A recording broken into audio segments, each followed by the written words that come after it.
अरे आ गए आप। आज मैं बड़े बेटे के यहाँ जा रही हूँ, रात को वहीं रुकूंगी। आप अपने खाने का देख लेना। अरे पर तुम्हें वहां क्यों जाना है? अरे ये गांव की जमीन के पैसे आए हैं ना, तो ये मुझे बच्चों को देने हैं। ये पैसे उन्हें क्यों देने हैं? वो तो अपनी जिंदगी अच्छे से जी रहे हैं ना। देखो, ये पैसे हमारे हैं, इन्हें अपने पास रखो। ये हमारे बुढ़ापे का सहारा है। देखिए जी, बुढ़ापे का सहारा ना बच्चे होते हैं, पैसे नहीं होते।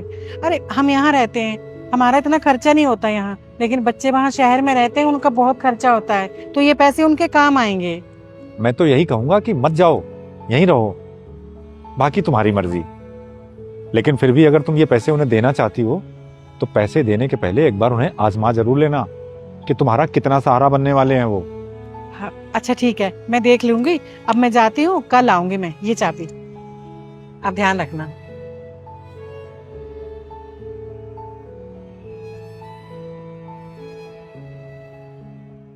हाँ, आप यहाँ बिना बताए?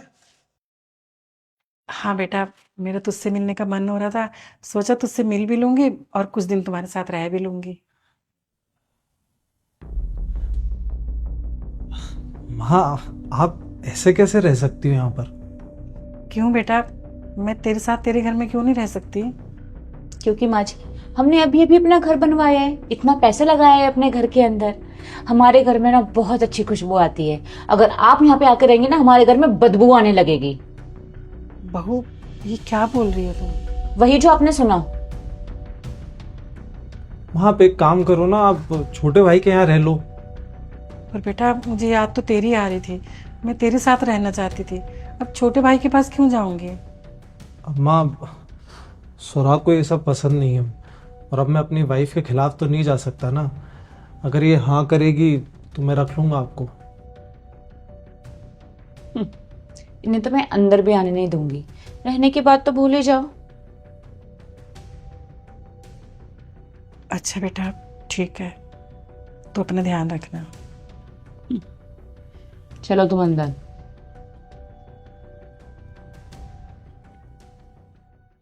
हाँ माँ, कैसे आना हुआ? बेटा, वो तेरे पापा का ऑपरेशन होना है, तो उसके लिए मुझे तुझसे 2 लाख रुपए चाहिए। अरे माँ, आप कैसी बात कर रही हो? आपको अच्छी तरह से पता है मैं और मेरी वाइफ महीने का 1 लाख रुपए कमाते हैं, जिससे सिर्फ हमारा घर ही चल पाता है, और सेविंग तो बहुत दूर की बात है। पर बेटा, मैं तो उधार मांग रही हूँ ना, थोड़े टाइम में वापस दे दूंगी। तेरे पापा का ऑपरेशन होना बहुत ज़रूरी है। अरे माँ, आप समझती क्यों नहीं?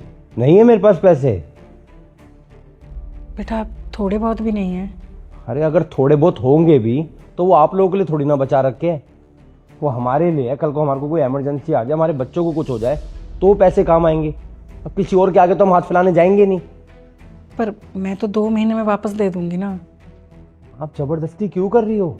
जब बोल दिया पैसे नहीं है तो नहीं है, नहीं दे सकते हम पैसे। अच्छा चल ठीक है, तू अपना ध्यान रखना।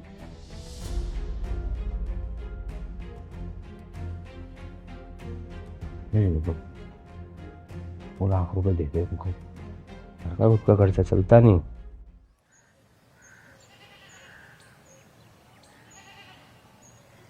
अरे बड़ी जल्दी आ गई तुम तो वहां रुकने वाली थी। वो लोग वैसे नहीं है जैसा मैं सोच रही थी। उन्हें कोई फर्क नहीं पड़ता कि हम जिए या मरे। वो बदल गए हैं। यहाँ तक कि उनको तो मेरे कपड़ों में से बदबू आ रही थी। घर के अंदर भी नहीं घुसने दिया उन्होंने, दरवाजे से सुना के भगा दिया।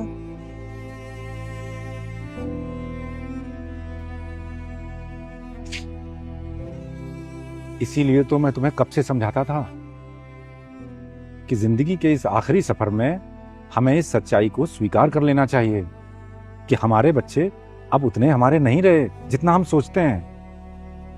अब उनके लिए उनकी पत्नी, उनके बच्चे, उनका घर, वही सब कुछ है। अब हमें अपनी दूसरी जिंदगी एक दूसरे के सहारे से ही जीनी होती है।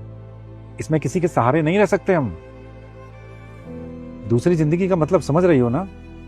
हमारी वो जिंदगी जो बच्चों की शादी के बाद शुरू होती है। इसलिए बुढ़ापे में हमें अपने पास कुछ बचत, कुछ प्रॉपर्टी जरूर रखनी चाहिए, ताकि कल को हमें कोई परेशानी आ जाए, कोई हरी बीमारी आ जाए, कोई तकलीफ आ जाए, तो हमें किसी के आगे गिड़गिड़ाना ना पड़े। कैसी ताज्जुब की बात है, जिनके लिए हम अपनी पूरी जिंदगी लुटा देते हैं, जिन्हें अपना सब कुछ सौंप देते हैं, हम माँ बाप बुढ़ापे में उन्हीं बच्चों को बोझ लगने लगते हैं। मैं तो तुम्हें यही कहूंगा कि इस उम्र में किसी के सहारे मत रहो, अपने सहारे पर रहो और अपनी खुशी का कारण किसी और को मत बनाओ, बल्कि खुद बनो। अपना और अपनी सेहत का ध्यान रखो और अपनी बची हुई जिंदगी अच्छे से जियो। ठीक कह रहे हैं आप, मुझे समझ आ गया आज। अच्छा तुम बैठो, मैं तुम्हारे लिए चाय बना के लाता हूं।